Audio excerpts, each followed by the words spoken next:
My name is Joe Peroni, and this is the Rise Above Project. And today, as everybody knows, Russia is currently in a war with Ukraine. Now, Ukraine is a sovereign country, and Russia invaded them. The leader of Russia is a man named Vladimir Putin. He's their president. What I want to do today is do a psychological assessment on him. Now, keep in mind, I don't know Vladimir Putin. I've never talked to him. I've never talked to anyone who's talked to him. So I'm just going to speculate. Now, I'm going by what I see from him, what I hear from him on TV. I'm going to go by some of the interviews that I've been able to see in the past, and I looked up some of his childhood. So I'm going to use that to the best of my ability. And then what I want to do is at the end, maybe offer some type of a solution to this situation. So let's take it from the top. All stories start off with, or once upon a time. And this is no different. So let's talk about Vladimir from the very beginning. He was born in Leningrad in 1952. At this point, there is no Leningrad. It's St. Petersburg now. In 1952 was the aftermath of World War II. During World War II, Leningrad was under siege for about 3 years by the Nazis. Now, what happened there was about 2 million people from Leningrad who were murdered. On top of that, about 1 million people from Leningrad starved to death. So this is the background where Vladimir was born into. As you might think, Putin's father was badly injured in the war, and he never recovered from that physically or emotionally. And his mother almost died of starvation. As a matter of fact, Putin talks about this. He mentioned that he saw his mother collapse, and they just assumed that she died of starvation. So they took her body and took it outside and threw it on a heap of corpses, other people who had starved to death. And he said, luckily, my mother, she woke up. And what that was is because of low blood sugar, she fainted. And so she did not die. But of course, that was extremely traumatic for a young boy to go through. Now, even before Vladimir was born, his parents had 2 other children, and they both died, of course, complications of this war. And where did he live? He lived in a rundown, well, the whole city was run down, but he lived in a tenement with a bunch of other people. And in this tenement, they did not have any heat. They did not have any hot water. Now, understand, we're talking about Leningrad, Russia. So most of the time, it's probably below freezing. And so this is his environment that he lived in. Most of the time, Vladimir was left to his own devices. Why? Because his parents still had to try to make money somehow with odd jobs and doing things. They were never home, so that he was left alone in this tenement with a bunch of other people. So Vladimir became kind of a criminal. He would run around town, try to do whatever he needed to do to survive. Loot, steal, beat people up. That's who he was. When he was in the tenement, of course, there were a bunch of other people there. And they had to fight for every last piece of food or any type of alone time to try to get some sleep. And he does talk about this at length, about having to try to steal food from rats, because they lived with rats, and rats would sometimes get food. They would have to kill rats for food and this type of thing. So again, very, very disturbing type of childhood. During this time, he was obviously, he was young and he was small. And he was bullied all the time by older people and taken advantage of. That's the first part. Now, we could look at this through the ACE test, adverse childhood experiences, and we could go through all the details on that, of what type of experiences he had and number it out from 1 to 10. I'm going to say this as a therapist and also as a human being: why bother? I deal with a lot of people on a regular basis that have horrific childhoods. I can't think of anybody else really who's been through much more than this.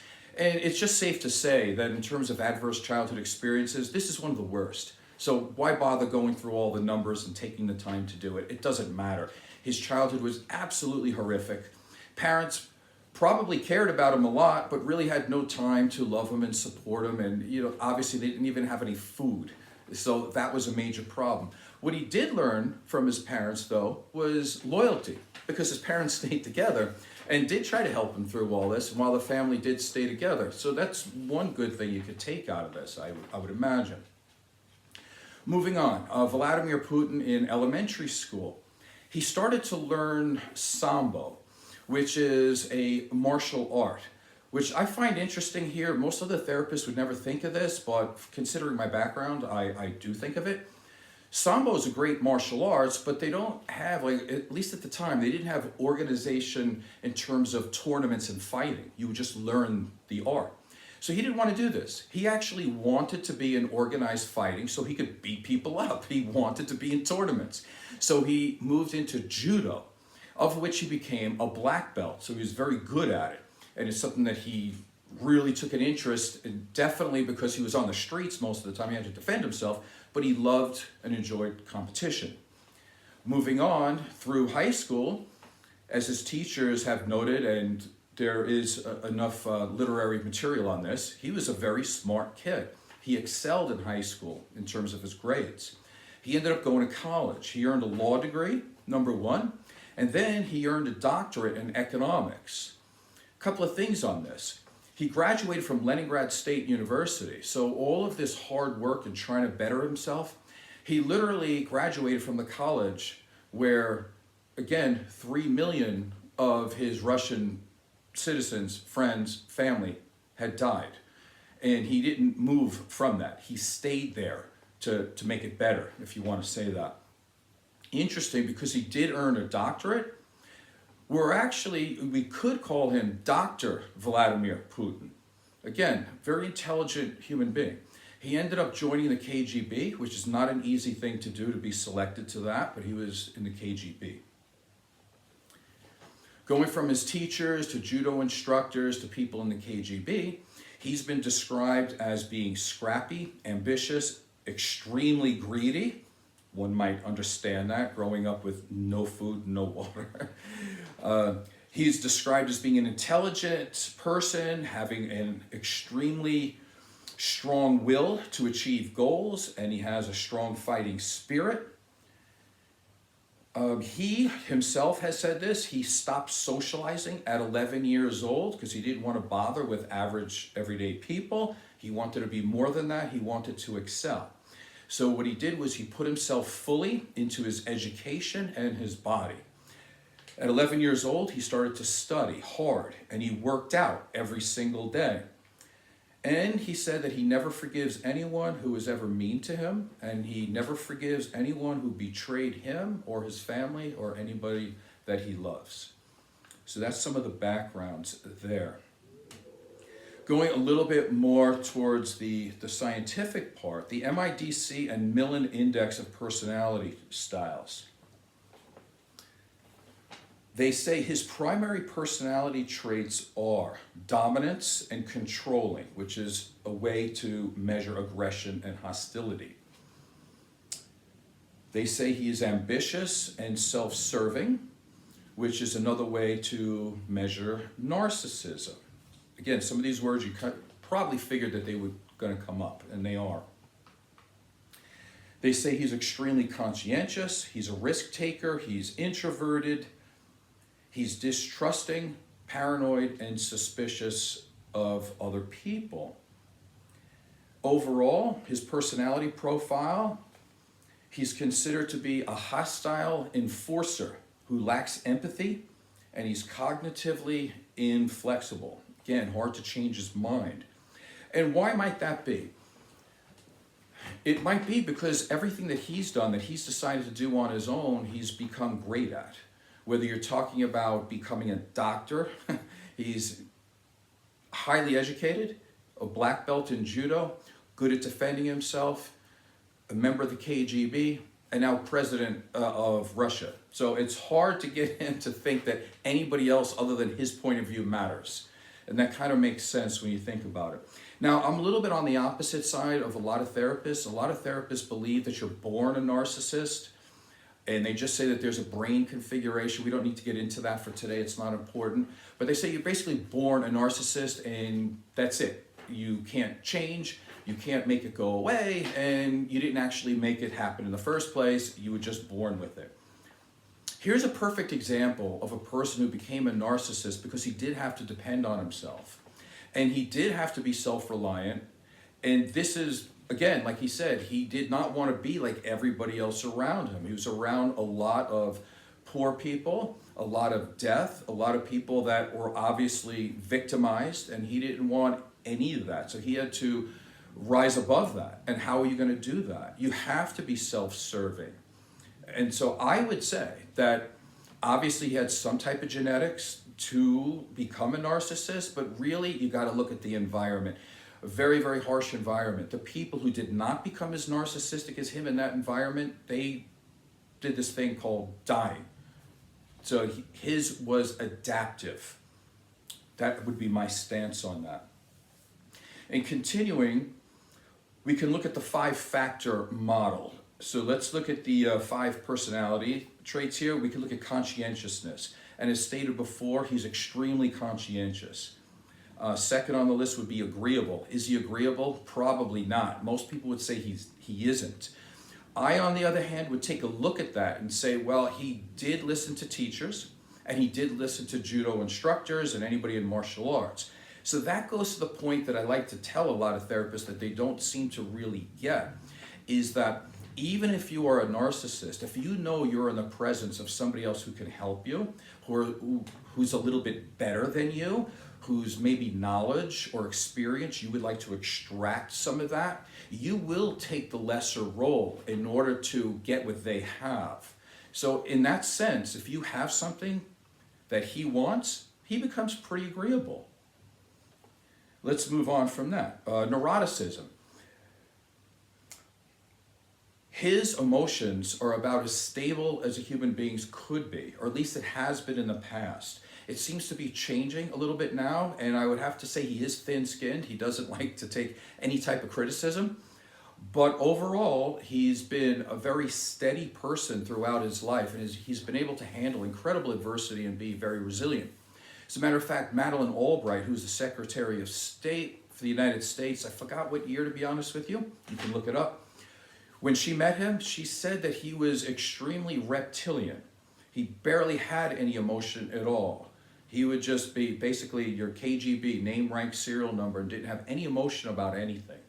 So I think you could say overall very low on the neuroticism scale. In terms of openness to experience, again, very, very low on that. He's extremely conservative. I don't want to get into too much of the politics on that, so I think maybe I'll just leave that alone. But let's just say he does not show any real signs of being openness to experience. In terms of extroversion, he's pretty much the opposite of that. He's an introvert, holds his cards close to the chest, doesn't really talk to anybody. You know, maybe his mother and father, that's about it. So very low on the extroversion scale. The big question would come up, is he a narcissist? Obviously, yes. Is he a malignant narcissist? Obviously, yes. So let's look at some of those traits, for example, because this is what's going to come down to, like when we're thinking about what could possibly happen in this war and how could it end. So number one, is he Machiavellian, which means that he doesn't care or follow rules, and he believes the ends justify the means. So he just wants to win. He doesn't care. It doesn't matter what the rules are. It doesn't matter what somebody else thinks the rules are, what they tell him to do. It doesn't matter. What he needs to do is win. From his point of view, that's it. And his view is that they got screwed over in World War II. Again, and you can look at it, and I'm not giving him any excuses, but in the United States, we keep bragging so much about how, oh my God, the United States won World War II.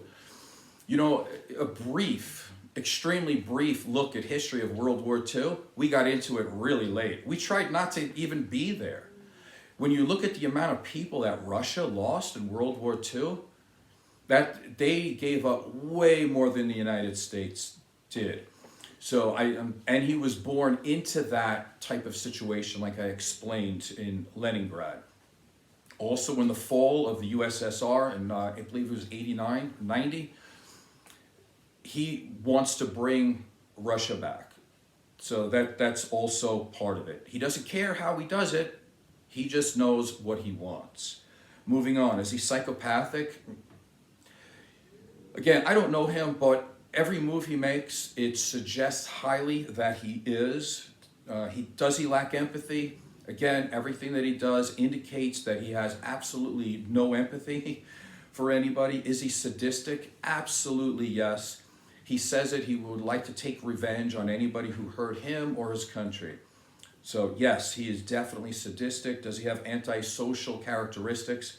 Absolutely. So this is where all these problems are and could be. Now, what should we expect from a guy like Vladimir Putin in the middle of this unprovoked war? Well, you're looking at a guy who wants to inflict as much pain as is humanly possible on the people that he thinks wronged him. And again, he doesn't follow rules. So what does this mean? It means that it should be absolutely no surprise to anybody if he goes and bombs churches, preschools, civilians, apartment buildings, or any other civilian type of places. He's not just going to go after, Ukrainian military installations. That's not the point. The point is to hurt as much as possible their hearts and souls, not just take out their guns. That's not the point of it. The point of it is to bring everybody to their knees and to absolutely destroy everybody from the inside out. And he enjoys it. That's the difficult part to deal with. How do you deal with somebody like this? We'll get to that in a second. But here's the difficult part. And again, I don't have the answers. I'm just throwing out some thoughts here. You can have yours. But when we have a person like this, with that type of childhood and background, and by the way, he did a lot of good things to overcome his situation. He could be a really great, caring, loving person who's a great role model for people. But that's not the direction he went in. He went into a very narcissistic, sadistic mode. And that's not going to change. The thought of him admitting defeat or conceding or being submissive is zero. That's not going to happen. I can't imagine it happening. It would be totally against everything that this guy has ever stood for since the day he was born. That's not going to happen. You can't expect that to happen. I don't care how many economic sanctions you put on him. It won't matter. First of all, will it touch him as a human being? Maybe a little, probably not. Will it destroy the people of Russia? Will it hurt them a lot? It does. It hurts them a lot. Does he care? We just finished going over that. He has no empathy. He could care less. As a matter of fact, he knows that he used to fight rats for food. So what level would you have to get at with economic sanctions for him to think, oh my God, this is too much? The answer is, there's not. He wouldn't care that if every person in Russia was on their hands and knees looking for crumbs of food. He would say, get tougher, get stronger. That's the answer. So you're not going to do it that way. What you're going to do is hurt a bunch of innocent people, but you're not really going to go after him as much. Now, narcissists do love the admiration of other people. And it's possible to turn the people of Russia against him. And that would bother him enough that he would think he has to do something in order to get back in their favor. The problem with that, and again, I'm not a foreign policy expert, but I'm just thinking out loud here. He has so much control in Russia, he wouldn't know that if every person in Russia hated his guts. Because they're afraid to talk. Because if they protest too much, they get killed. If they protest too much, they go to jail. So there's not going to be as many protesters as you might think, And the ones who are protesting are amazingly courageous, and they get shut up, though, pretty quick. So would he even know? Like, when you look at his approval ratings, they're like amazingly high. I don't believe that for a second. I also don't believe that he was voted in all the time. I don't believe that either, because they don't have free and fair elections.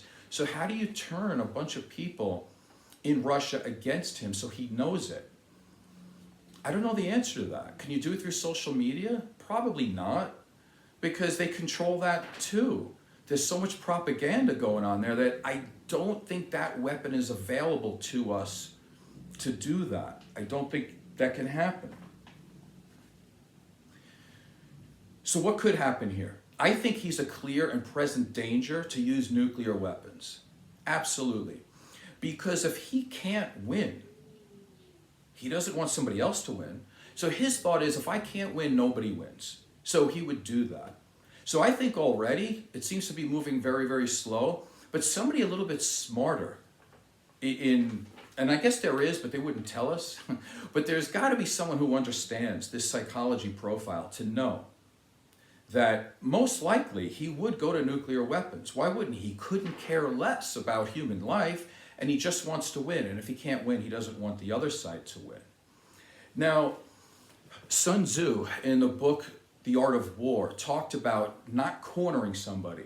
You always want to leave a space for them to, when things get difficult, that they can get out. And what that will do is save your people, save your army, and it would save theirs. So you wouldn't have to go through such death and destruction. However, I don't know how you give him a way out here. He's already crossed Ukrainian boundaries.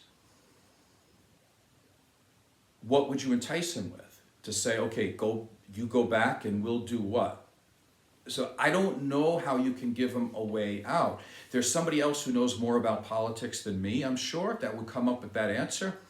But you have to give him a way out. He has to be able to save face. But at this point right now, I don't think you can do that, and I don't think he's going to win this. So I think it's highly likely that he uses nuclear power. So what's the solution? Well, the first solution, I'm going to say, I'm thinking I don't mean to be disrespectful and to make it sound funny. I kind of don't. But if you can believe this, over the last however many years he's been around, there's been only one person that's really been able to move him. And with all of his non-empathy and complete uncare for human beings and animals, do you believe this? He has banned clubbing of seals in Russia. That happened in 2009.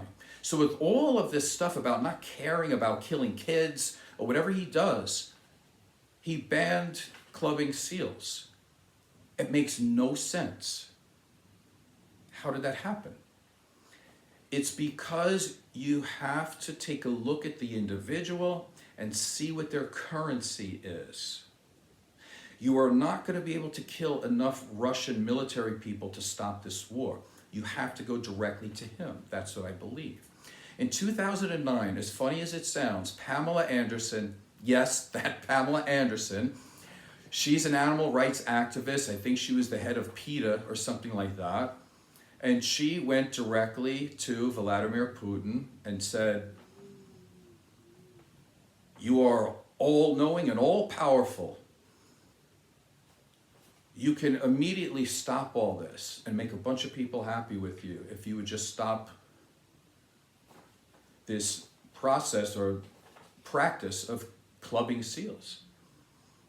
Interestingly enough, after a few meetings, I don't care what she did or what she said, honestly, I don't care. But the result is that he made it illegal.